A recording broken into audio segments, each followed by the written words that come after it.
Hello, friends. James Stevenson back with another edition of Who's Hating Hard on Tesla Today, the series in which I show you somebody hating on Tesla and why they're wrong. So let me quickly share my screen with you and bring up Twitter where I can. Where's my Twitter? Got it. Where I can show you a tweet from Taylor Ogan. Taylor is the hater of the day today. Taylor runs Snowball Capital, which is a big investor in BYD. BYD, a Chinese company that competes with Tesla. Tesla, the company that makes the best-selling vehicle in China, the Tesla Model Y. So what does Taylor Ogan have to say? This tweet says, if you search Tesla Fire on Twitter, you'll get a sense of how often Teslas are catching fire. It shouldn't be happening this often or at all. Teslas should never catch fire. No other kind of vehicle ever catches fire. Battery safety should be every EV manufacturer's #1 priority. Well, so this is a very silly tweet, and it deserved a very silly reply, which I was happy to provide. When I went looking for evidence confirming my bias, I found it. Taylor Ogan. That is very obviously what happened here. Like, you don't... this is not research. That's not due diligence. That's not actually trying to understand the issue. What happened when you searched for BMW fires? Spit take. You didn't search for BMW fires? I'm shocked. Shocked, I say. So here's a tweet from me from October of 2018 that I retweeted myself. BMW is recalling millions of vehicles worldwide due to fire risk, even while parked. Dozens of cases reported in South Korea alone. Folks, South Korea is not a large country, so for them to have had dozens of cases in that pretty small nation compared to the entire globe, right? That's a lot of fires. Prompting the local government to ask the public not to drive them. Talk about your serious fire risks, right? If this were Tesla, do you think you would have heard about it by now? Yes, you definitely would have, right? Every Tesla fire gets plenty of coverage from the media. Taylor claims, oh, I did. Try it for yourself. And I said, oh, I did. Maybe try searching for BMW thermal incident as well. And this is a joke because at the time, here's another tweet from 2019. I said, if you were wondering whether BMWs are still spontaneously catching fire, BMW prefers experiencing a thermal incident. They are. And then I had a link to a thread full of tweets from people all around the world about their BMWs catching fire, right? This was extremely common for BMWs to catch fire, even when parked in somebody's garage overnight or in a parking lot or whatever. So Taylor said I wasn't good at this and showed me that the BMW thermal incidents were mostly tweets from me, which is true. Because people didn't want to respect BMW's wish to call them thermal incidents.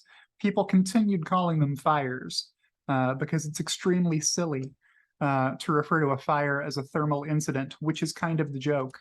If I trace this through, only millions of BMW vehicles affected.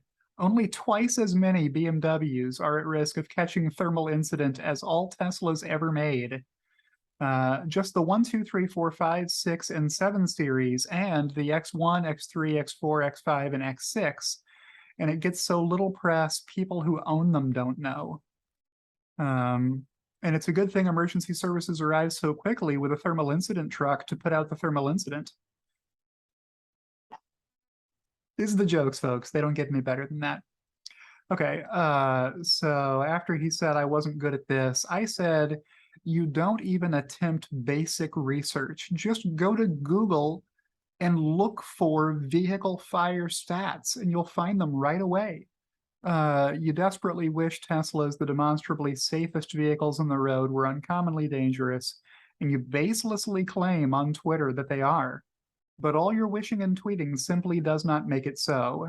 So what do I have here? I have the stuff that I found very quickly. So here's passenger road vehicle fires. Just in the US, there were 161,000 per year on average, 2013 through 2017. How many of those were Teslas back then? Hardly any, right? There were no Model 3 sales back then. The only Teslas on the road were original Roadsters and Model S's and Model X's, right? So you're talking about nearly this entire number being non-Tesla vehicles. And we've got Taylor Ogan saying that it's not acceptable for a Tesla to catch fire ever.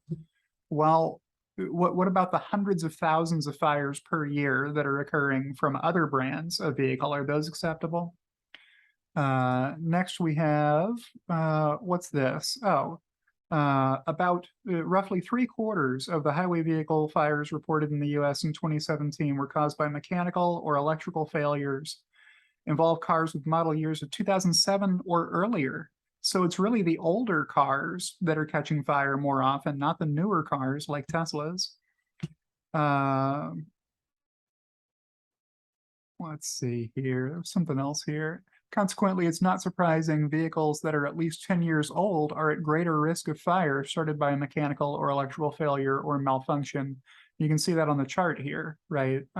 Older vehicles made, you know, vehicles that are 10 years old or older are likelier to catch fire than newer vehicles are, unless that newer vehicle is a BMW, apparently. So roughly 2/3 of the car fire deaths specifically and highway vehicle fire deaths overall in the US during 2013 through 2017 resulted from fires that began with a flammable or combustible liquid or gas.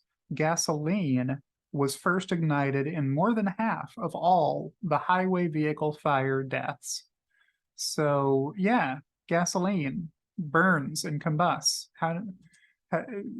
Who would have guessed that that would be a potential safety risk, that you're carrying around a big tank full of liquid gasoline and gasoline vapor? It's extremely combustible. Yeah, and here's the fatalities, and they're going up. This is a serious problem. It's a problem that Tesla is trying to address. I mean, look, each quarter in 2021, there were more fatalities than there were in any previous year. This is a problem that's not just getting a little bit worse every year, it's getting a lot worse. The world needs safer vehicles, and it needs them now. And Tesla is producing the safest vehicles on the road today. So there's the information that I provided to Taylor, who was too lazy to do any real research. And that is my reply to today's hater. So if you have enjoyed today's episode of Who's Hating Hard on Tesla Today, you can give this video a like. If you're not subscribed to my channel, why not go ahead and click the subscribe button? And I will see you in the next one.